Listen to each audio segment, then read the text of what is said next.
You ever wake up one day and realize you've been living someone else's life? I don't mean in the dramatic movie-style way where someone steals your identity. I mean something quieter, more subtle, but somehow heavier, like a fog you didn't know was there until it suddenly lifts. It's the kind of feeling that creeps in when you're alone, maybe scrolling through your phone or lying in bed at night, and you suddenly ask yourself, who am I really, and how did I end up here? That's what happened to me. Not all at once. More like a slow unraveling of everything I thought I knew about myself. I looked around at the choices I'd made, my career, my relationships, the way I dressed, even the things I said out loud to fit into rooms that never truly felt like mine, and I realized how many of them weren't really mine to begin with. They were borrowed, or built to survive, or inherited from people who had no idea who I really was inside. And I know I'm not alone in this. So many of us are walking around wearing these carefully constructed versions of ourselves, trying to be the right kind of daughter or son, the reliable friend, the productive employee, the acceptable human. Somewhere along the line, we learn which parts of us are okay and which ones we better lock away. Be polite, be efficient, don't cry too much, don't dream too big, don't be too sensitive, don't ask for too much. Little by little we shrink, we comply, we become who we think we need to be. And here's the strangest part, most of us don't even realize we're doing it. That was the scariest part for me, realizing how deep the programming ran. I thought I was making conscious decisions, choosing my path, chasing my goals. But when I started asking where those goals came from, the silence was deafening. Was I doing this because I wanted it, or because I was scared of being unloved if I didn't? That's when I found myself drawn to the work of Carl Jung. I didn't go looking for him. It's like his words found me. One line in particular hit me so hard, it stopped me in my tracks. Life really begins only when you find yourself. It felt like truth, not the kind of motivational poster truth, but the kind that makes your stomach turn because you know you've been avoiding it. What does it mean to find yourself anyway? I thought I knew who I was. I could list my hobbies, my job title, my favorite foods. But this wasn't about facts. It was about something underneath all that, something I hadn't looked at in years, and that scared the hell out of me, because if I admitted that I'd been living a version of myself built on survival and expectations, then I had to also admit that I didn't really know the person underneath, that the real me, the one buried under all the layers, was a stranger. There's this strange grief that comes with that realization, like mourning a life you never got to live. But alongside the grief, something else stirred too, something like hope. Because if I had been lost all this time, maybe I could also be found. It wasn't about throwing everything away or starting over from scratch. It was about finally turning inward and asking the questions I'd been too afraid to face. What do I really believe? What makes my heart beat faster, not from anxiety, but from aliveness? What parts of me did I hide because I thought they were too much or not enough? Who am I when no one is watching? Let me be honest, this isn't a neat or linear journey. Some days I still fall back into old roles. Some days I doubt everything. But I'm beginning to recognize the moments when I'm acting from my truth, and the moments when I'm not. And that awareness changes everything. It's like waking up in the middle of a dream. You don't need to have all the answers. You just need to know you've been asleep. This is where the story really begins. Not when I had it all figured out, but when I started asking different questions. Questions that didn't have easy answers. Questions that cracked something open inside me. If you're reading this and feeling even a flicker of recognition, if something in you is whispering that there's more, not more to do, but more to be, I want you to know you're not crazy, you're not broken, you're waking up, and maybe, just maybe, This is where your real life begins, too. You know what's wild? Once you start waking up, even just a little, you can't unsee what's real. After that first moment of clarity, I started noticing how much of my life was shaped by the mask I wore. The persona, that's what Jung called it, the public face we show the world. It's not necessarily fake, but it's curated, designed for survival, for approval, for fitting in. And over time, if you're not careful, it starts to feel like you. I used to take pride in mine. I thought I was adaptable, easygoing, responsible, the kind of person you could count on. But underneath, I was tired. I was constantly scanning my environment, adjusting myself to what I thought people wanted. I was smiling when I felt numb, saying yes when my whole body screamed no. I had become a master at pleasing others and abandoning myself in the process. The persona became my armor and my prison. And the most painful part? I didn't even know I was doing it. It felt like that's just how life was. That's how you, adult, you show up, you perform, you smile through it. But there were moments, quiet ones, where I caught glimpses of who I used to be, the real me, underneath all the performing. I remembered being a kid. I used to draw for hours, make up songs out of nowhere, cry when I was overwhelmed, laugh so hard it echoed through the whole house. I didn't care how I looked. I didn't filter my joy or my sadness. I just was. But then someone, a teacher, a parent, a classmate, would say, "Don't be so emotional," or "You're being too dramatic," or "That's not realistic." And little by little, I learned. I learned which parts of me were welcome and which ones were too much. So I started hiding them, tucking them away, smiling instead of crying, nodding instead of challenging. I built a persona that would be accepted, but I didn't realize the cost, because when you live through a mask long enough, you start to forget what your real face looks like. And that forgetting, that's the real heartbreak. Not just losing touch with yourself, but starting to believe the mask is who you are. There were days I felt like I was moving through life on autopilot. I'd do all the right things, hit all the normal milestones, and still feel empty, like I was checking off boxes on a script I didn't write. I'd lie in bed at night and feel this ache in my chest, not from any specific pain, but from something missing, like a song playing in another room that I couldn't quite hear. That was the moment I realized I was homesick for myself. And you know what's terrifying? The world will praise your mask. It'll reward you for being agreeable, put together, successful, even if you're dying inside. No one stops to ask if you're happy. They just comment on how well you're doing, so you keep going. Until one day, the weight of pretending becomes too heavy, or the emptiness becomes too loud, or you catch your own reflection and realize you don't recognize the person looking back. That's when everything shifts. For me, it started with a question I couldn't ignore anymore. What if I stopped trying to be who they want me to be and started being who I actually am? At first, I didn't even know how to answer it. I was so used to the role, I didn't know where the mask ended and I began. But even asking the question cracked something open. I started paying attention to the moments when I felt most alive, to the people who made me feel seen, to the times when I didn't have to shrink or pretend. Those moments became breadcrumbs, leading me back to myself. And little by little, I began to understand. The persona isn't the enemy. It helped me survive. It got me through school, jobs, relationships. But it's not supposed to be permanent. It's not supposed to define me. It's just a layer, a costume I wore for a while, and now it's time to take it off. That doesn't mean I throw everything away.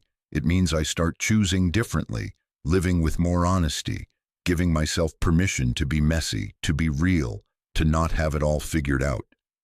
I don't always get it right. Sometimes I still catch myself defaulting to the mask, especially when I'm scared or vulnerable. But now I notice And that awareness is power, because once you see the persona for what it is, you can stop letting it run your life. You can start showing up as you, not the edited version, the whole you. And there's so much freedom in that. So much lightness, so much truth. It's like taking a deep breath after holding it for years. There's something I need to tell you, something that's hard to admit, even now. For a long time, I believed that if I could just be good enough, I wouldn't have to deal with the messier parts of myself. I thought if I was kind, thoughtful, productive, responsible, all the things people seemed to value, then maybe I could outrun the parts of me I didn't like, the parts that felt dark, shameful, weak. But here's the thing I've learned. You can't heal what you won't face, and what you ignore doesn't disappear. It just waits. It waits in the shadows of your psyche, shaping your life from behind the curtain. That's what Jung called the shadow. The parts of ourselves we repress, deny, or disown. It's not just the bad stuff either. It's everything we were told wasn't okay to be. Needy, angry, too loud, too soft, too emotional, too ambitious. It's also our hidden gifts, our sensitivity, our creativity, our intuition. Anything that didn't feel safe to express got buried. At first, I didn't understand what my shadow even was. I thought I was a decent person, introspective, well-meaning. But then something strange started happening. Certain people would trigger me in ways I couldn't explain. Someone would be a little too arrogant, or a little too sensitive, or a little too carefree. And I'd feel this disproportionate surge of irritation, sometimes even disgust, and I didn't know why. I'd judge them harshly in my mind or gossip about them later, pretending it didn't mean anything. But it did. Oh, it did. Those emotional spikes weren't about them.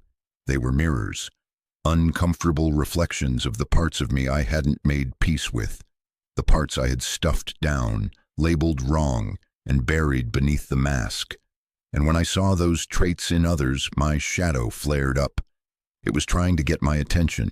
I remember one day I met someone who was unapologetically bold, the kind of person who says what they think without watering it down. And instead of admiring their confidence, I felt this rush of resentment. It took me a while to realize. I wasn't angry at them. I was grieving the part of me that learned it wasn't safe to speak up. That moment hit me like a wave. All the judgments I had cast on others suddenly turned inward, not in a shaming way, but with compassion. I started to see that my shadow wasn't my enemy. It was a wounded part of me longing to be acknowledged. Facing your shadow isn't easy. It's messy, uncomfortable. It forces you to confront your patterns, your defensiveness, your need for control, your perfectionism, your fear of vulnerability. But it also unlocks something extraordinary: freedom. Because the shadow isn't just a container for pain, it's also the hiding place for your deepest power. The qualities you suppressed, your fire, your tenderness, your boldness, your depth, they're still there, waiting. And the moment you stop running from them is the moment you start coming back to life. I began having honest conversations with myself, asking, what am I afraid of? What parts of me have I abandoned to feel safe? And the answers weren't always pretty, but they were true. I cried. A lot. I wrote pages and pages in my journal. I revisited old memories I thought I had made peace with, but through it all, I kept hearing this quiet, steady voice inside me say, it's okay to be all of you. That's the real turning point. When you stop trying to be good and start trying to be whole. You stop saying, I'll love myself when, and start saying, I'm worthy even with this mess. There's a kind of peace that comes with that.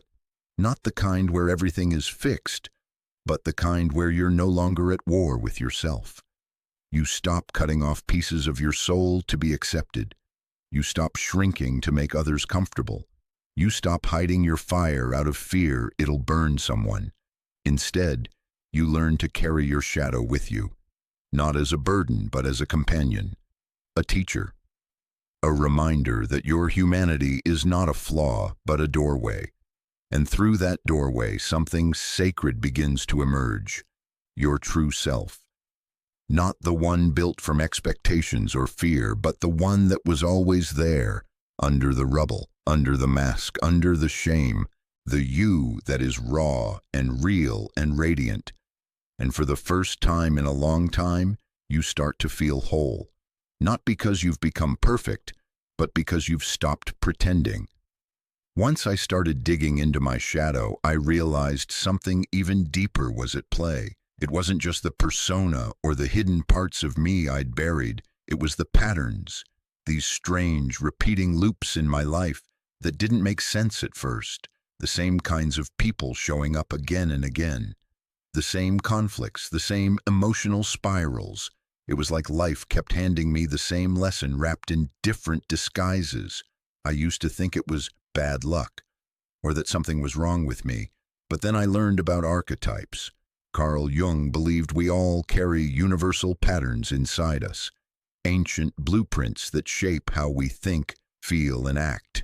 The hero, the caregiver, the rebel, the lover, the orphan, the sage. These aren't just characters in stories. They are the stories. And they live inside us, playing out through our choices, relationships, even our dreams. At first, this idea felt too abstract. I didn't want to be reduced to some mythic symbol. But the more I looked, the more I saw it, in myself, in others, in everything.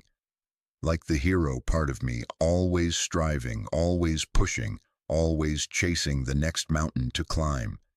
That part got me far. It gave me drive and resilience. But it also exhausted me. It convinced me that my worth depended on achievement, that rest was weakness, that if I stopped trying so hard, I'd disappear. And then there was the rebel, the part of me that hated being boxed in, that bristled at authority, questioned rules, and felt restless in routines. That part helped me break free from toxic environments and speak up when it mattered. But when it went unchecked, it left me isolated, always resisting, never trusting. These archetypes weren't good or bad. They were forces. And the more unconscious they were, the more they ran the show without me realizing it.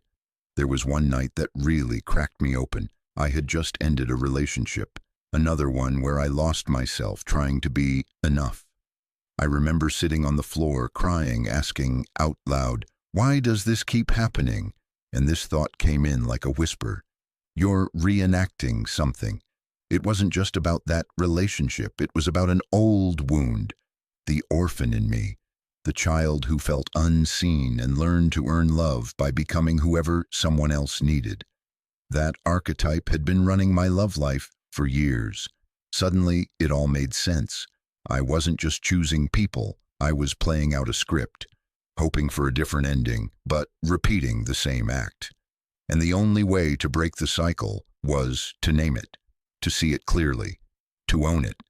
That's what awareness does.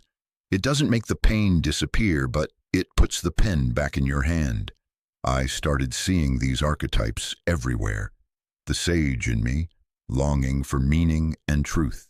The caregiver, always trying to heal others while ignoring my own wounds. The lover, aching for deep connection. The shadow lurking just behind it all and reminding me that whatever I deny will eventually demand my attention. And you know what? There was something strangely comforting about it, because it meant I wasn't crazy, I wasn't doomed, I was just human, made of stories, layers, symbols. But here's the twist, these inner archetypes aren't fixed, they evolve.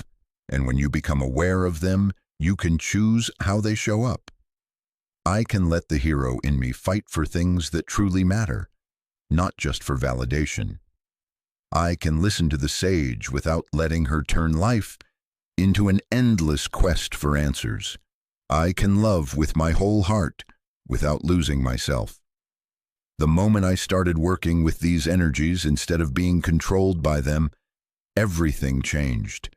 It felt like finally learning the rules of a game I'd been playing blindfolded, and more than that, it gave me compassion for myself and for everyone else, because we're all walking around with our own cast of characters, trying to make sense of who we are. Most of us have no idea that the same old pain keeps surfacing because we're reenacting something ancient, something unspoken. But when you see it, when you finally see it, it becomes a gift, a map, not to perfection, but to presence. You start to ask different questions, not why is this happening to me, but what part of me is being called to grow, not why can't I break this pattern, but which archetype is leading right now and what does it need from me?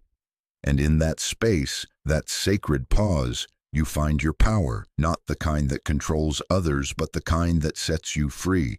This is the part where things really started to shift for me, where everything I'd been uncovering began to connect in a way that felt alive. Up to this point, I'd been peeling back layers, the persona, the shadow, the archetypes, all these parts of me that had been unconsciously directing my life. But beneath it all, something deeper was stirring. A quiet, steady presence that didn't feel like a role or a reaction. It felt like me, not the me I had learned to perform, but the one I forgot I ever was. Jung called it the self, not the ego, not the thinking, striving, self-conscious version of I. The self is something older, wiser, whole. It's the part of us that holds all the fragments and says, yes, this too belongs. The joy, the rage, the tenderness, the fear, all of it. I didn't meet myself in some mystical moment. There were no lightning bolts or out-of-body visions. It came slowly like water rising, in quiet moments of honesty, in stillness, in grief, in wonder, in the pause between reacting and responding. The self doesn't scream. It waits, patiently, until we're ready to listen. And for me, that listening began when I stopped running from my discomfort. You see, most of us are trained to avoid pain, to numb it, fix it, outrun it. But the self lives beneath the pain, not on the other side of it.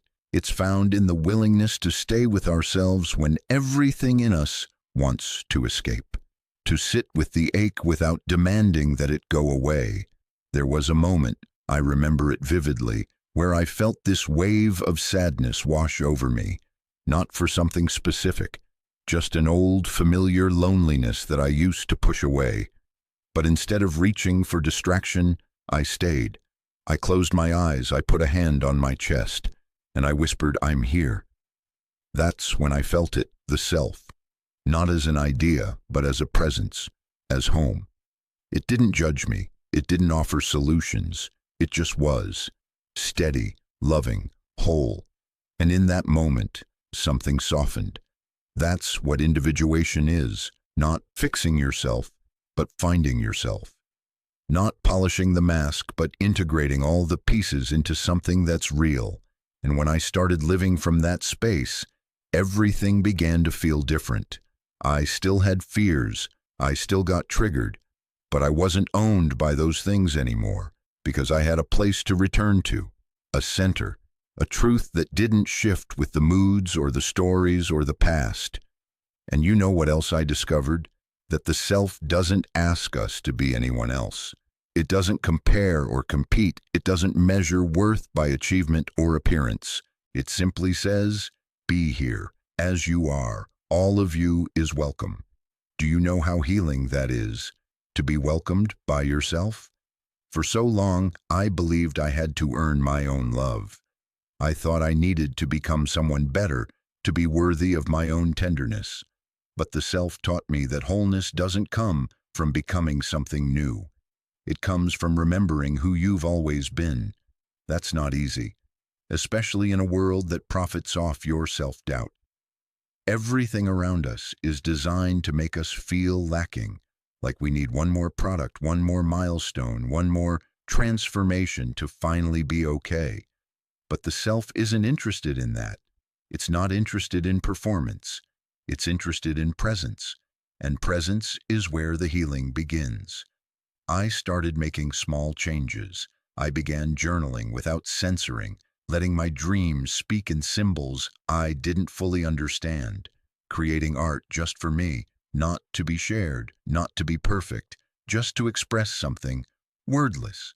I walked alone more, sat in silence, listened to my intuition, noticed when I was posturing, when I was people-pleasing, when I was slipping back into roles. And instead of shaming myself, I just noticed. With compassion, with curiosity. That's the thing. The self doesn't demand that we be flawless.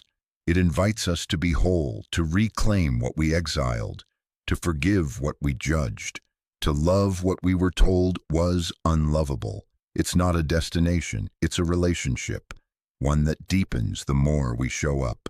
And let me tell you, there is nothing more powerful than beginning to trust yourself again, to know that no matter what happens, no matter how messy or uncertain or painful, you won't abandon yourself.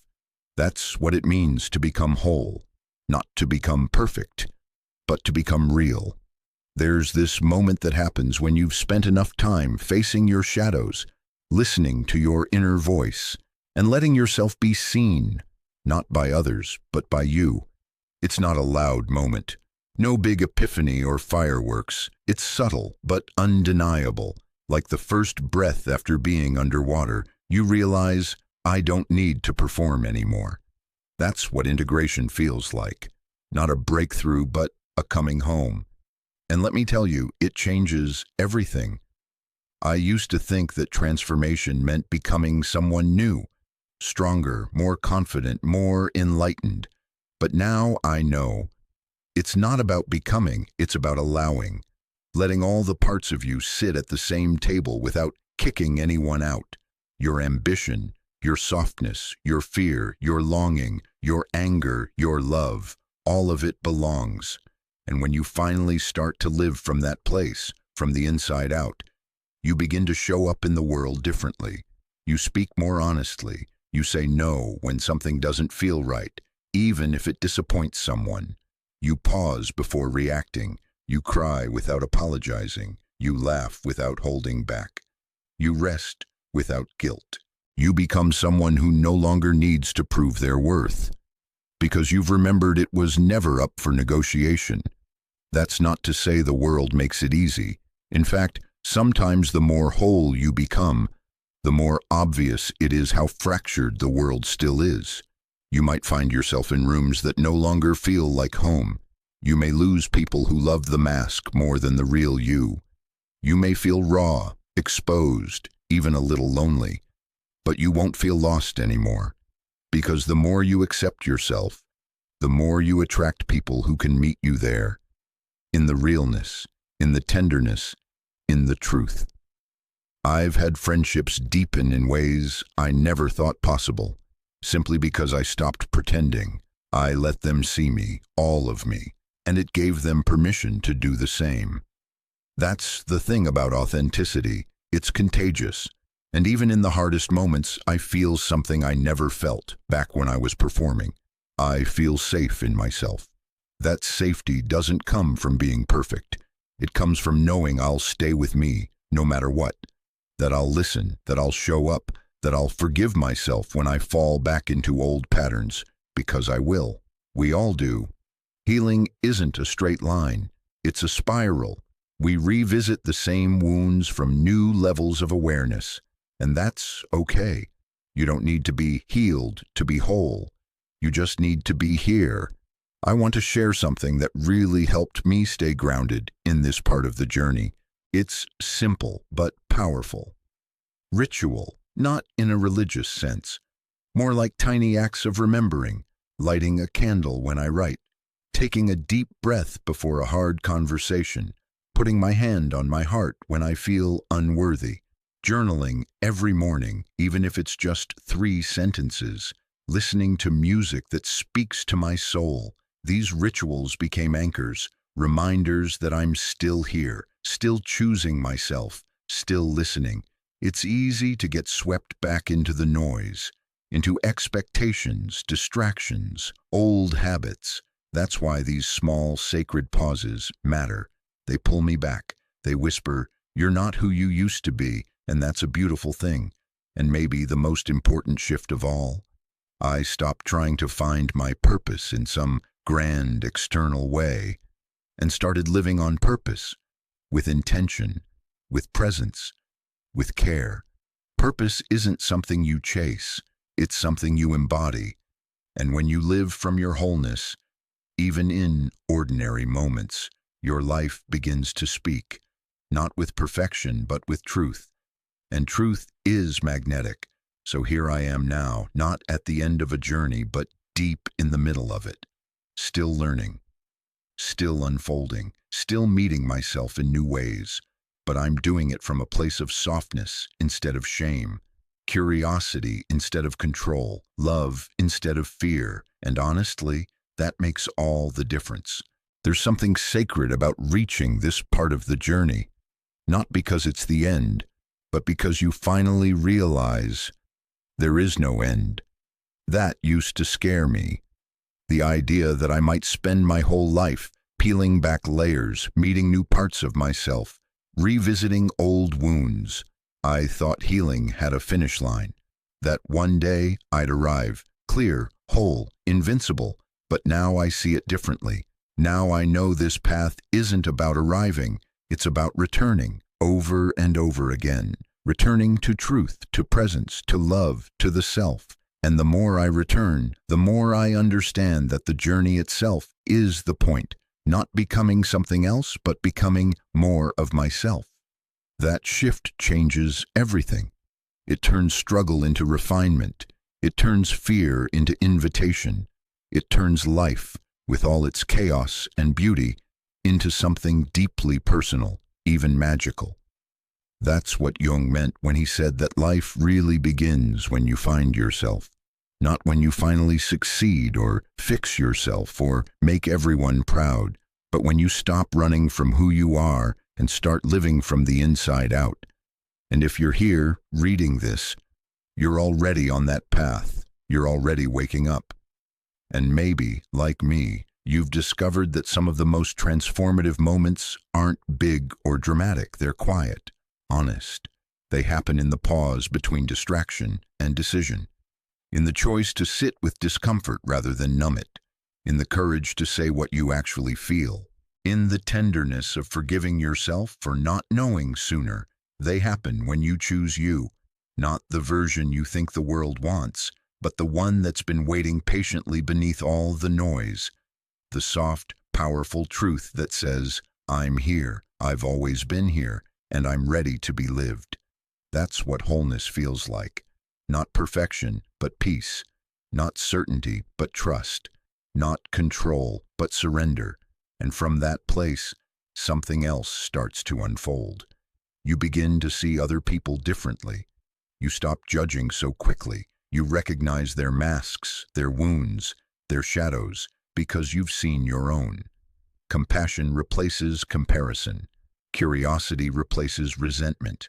Love replaces fear. Your relationships shift, not because you demand it, but because your energy has changed. You attract different conversations, different connections. You stop chasing people who don't see you and start drawing in those who do.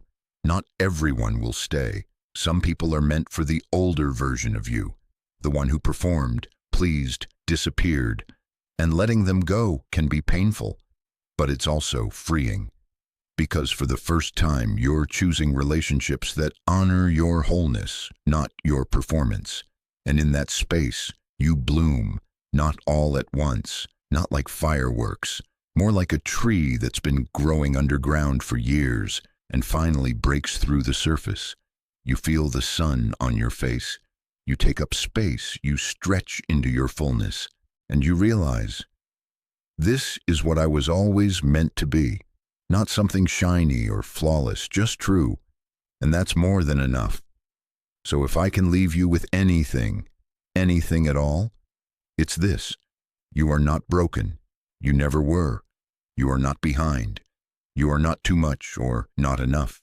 You are a story still unfolding, a soul still remembering, a life still rising, and every time you choose yourself, in a world that benefits from your forgetting, you plant a seed of truth, of courage, of wholeness. And those seeds, they grow, in you, in others, in the world. So take your time, be gentle, keep listening, because this journey, this deep, wild, beautiful path of self-return is the most important thing you will ever do. And you don't have to do it perfectly. You just have to begin.